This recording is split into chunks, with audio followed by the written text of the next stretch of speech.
Toot and Puddle, you are my sunshine. Toot and Puddle, you are my sunshine, by Holly Hobby. It was morning in Woodcock Pocket. The sun was shining, birds were singing, blossoms were bursting. And Toot was moping. When Puddle asked, "What's the matter?" Toot said, "Oh, nothing." "I've never seen Toot mope," said Tulip. "He's always so happy." "Everybody mopes sometimes," said Puddle.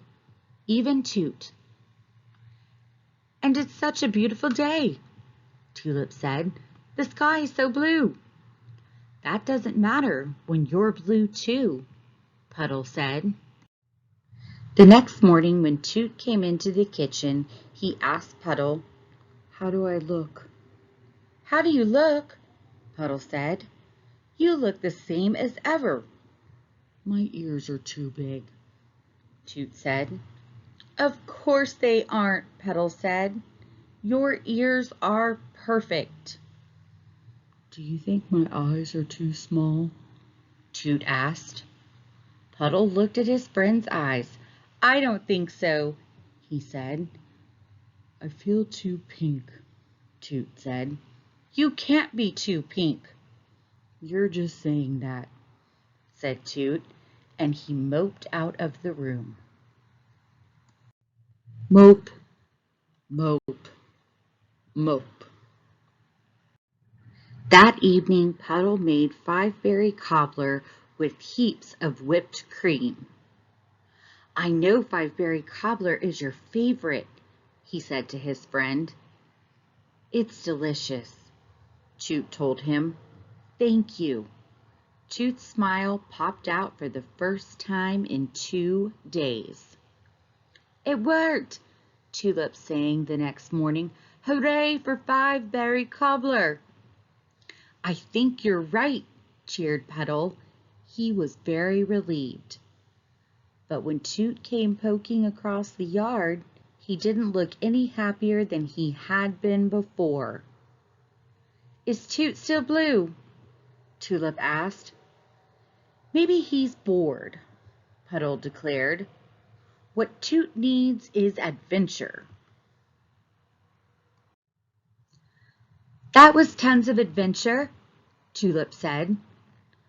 "We never would have dared the rapids without you," Puddle told Toot.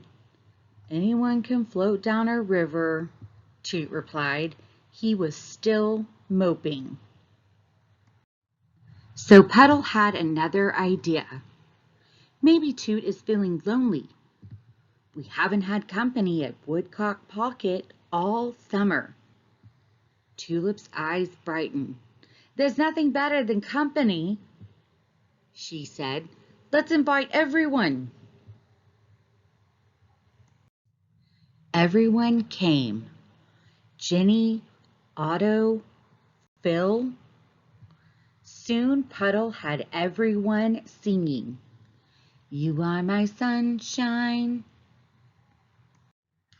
"Let's play hide and seek," Otto suggested. "Come on, Toot," Puddle called. "You're it." But Toot said, "I'm not in the mood to be it right now." "I think everyone had a wonderful time," Puddle said. "Everyone but Toot," said Tulip.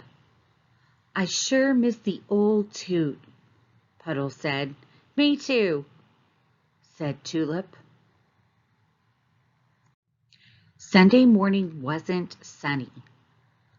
"I think something is coming," Puddle said anxiously.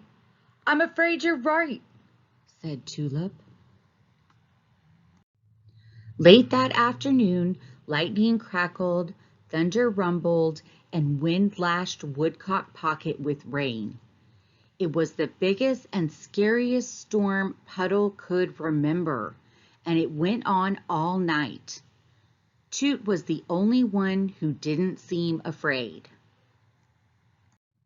In the morning, Pocket Pond was flooded, and there were leaves and branches all over the place. But the air felt different, more fresh and exciting, and the world seemed crisp and new. And when Toot came marching across the yard, he was the old Toot. His walk was bouncy, his head was up, and his whole pink face was smiling. "I'm glad you're not moping anymore," Puddle said. "Was I moping?" Toot asked. "Just a little," Puddle told him. "Sometimes you need a big, whopping thunderstorm to clear the air." "Yes," said Tulip. "Thunderstorms are absolutely necessary." "Friends, too," thought Toot.